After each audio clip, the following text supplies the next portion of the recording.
Good morning, everyone. We are 102 days away from the kickoff of XFL 2.0, and over at XFL News Hub, pretty much the league's original XFL news source, the only ones with an app.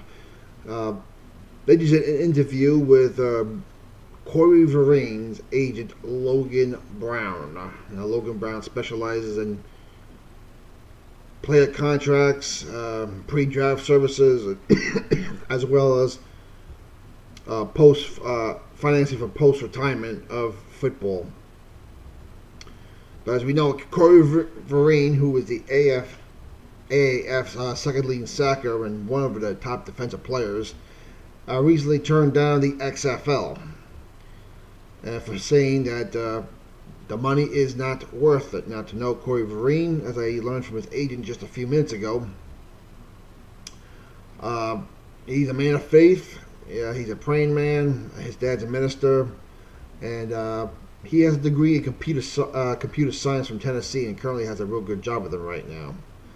And he said what the XFL was telling us, how the pay scale would be, the tier system at the NFL Combine, and what it turned out to be are not quite exactly what they advertised, which is pretty scary if you ask me.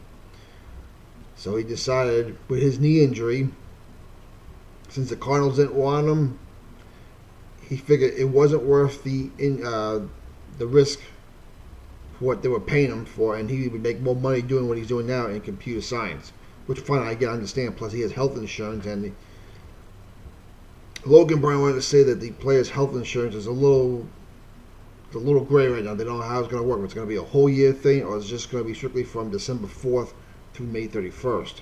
Then players would have to go out and get other jobs after that. Now, if this is the case, this is not a good sign. Is this a Vince McMahon thing of course cutting before the XFL season, after he got his TV money, his ticket money, and his merchandise money? God, I hope not, because we've already been down this road with the AAF.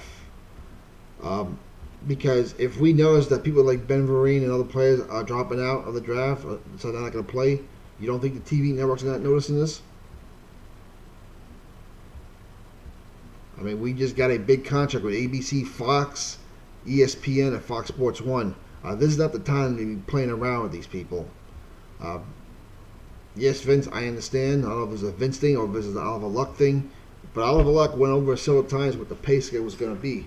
And according to Logan Brown, they have yet to see what a player contract looks like. All right, we're at the end of October. Mini camp starts in 5 weeks. And they don't know, the players and their agents don't know what a player contract is going to look like and what it entails right now. All right, I have a little problem with that right now. Because if Ben Vereen, Corey Vereen's first, then maybe others second. Now, I'm starting to see why they're going to have a supplemental draft at the end of November, because for stuff like this. But being that the CFL, the Canadian Football League, ends at the end of November, and they play about, I think with all the bye weeks, they play about 16 to 18 games a year, even though there's 21 weeks. They play more games, and they probably make more money despite the Canadian dollar. So they're up against that. Granted, the AAF is gone, so that compete against the AAF, but does Vince and Oliver have the mindset that we're going to be the only game in town for the Spring League? Well, if Corey Vereen leaves and others have dropped out, and Logan Brown says he has 4 players that were drafted, 4 of his clients that were drafted in the XFL. 2 of them are definitely going to play. Vereen's gone, and one's on the fence right now. Think about it. As a player agent, that's half your income right there of people who potentially would not play in the XFL. Is this going to be a trend now? I hope not, because if we want good football play, we want good quarterback play, this is the last thing we need right now. Now, Logan Brown did say, since the NFL is a show me what have you done for me lately league, having the latest videotape on you is going to be beneficial to these players. But of course, then there's the risk of injury. And he said in the case of Corey Vereen, since he's got a real good job and he's good at it and he likes it, being a computer science guy, he figured it just wasn't worth it. And if the NFL calls again for much better pay, he'll give it a shot. But he feels that what the XFL promised and what it's looked like are two different things. He's saying the 55,000. I think he was saying, if I heard the interview right, and I'm gonna have the interview link post below in the comment section. He said 55,000 comes out to be if you win half your games with bonus money. Well, what if you don't win half your games? What if you're like the Raleigh-Durham Skyhawks of the old World League of American Football, and you go 0-10 or 1-9, whatever it was? That is a good way to lose players fast. And like I said, with all the money these sport networks dealt and what you've promised to deliver to us, we don't need this. Now, we know financially you're back for 3 years, that's fine, but don't go cheap with the football. This will have you end up like the Arena Football League just did a couple days ago, announcing 5 of their franchises closing shop. Vince, you said you're a football fan. You like football. Where's my football? Well, you're the one that's promising us this. I hope this is not a foreshadow of things to come. I hope it's just maybe just growing pains.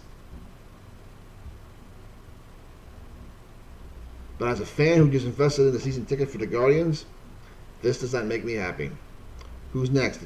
Is it that you spend too much money on the coaches and GMs and their staff? Is it you spend too much money on the quarterback play? Well, that's good if you spend money on quarterback play, but if you can't protect these quarterbacks and if you can't get all-around good football, it's going to hurt you.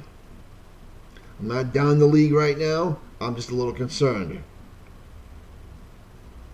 When you're 5 weeks away from the start of minicamp and you have a agent of a player, of one of the better players that was drafted in the XFL, saying we don't know what player contracts are going to entail, what they look like, I'm sorry, that's a little scary to me. All right, folks. Anyway, we're 102 days away from kickoff. I can't wait. This is a little bit of a black eye. I want to say it's a dark black eye, but it's a little bit of a black eye. Let's hope the supplemental draft goes well. We still have uniforms to look forward to. Let me know what you think. We'll talk to you later. I'm going to start part 1 of my requested video series from other viewers of this channel. So we'll talk to you later. And like I said, 102 days.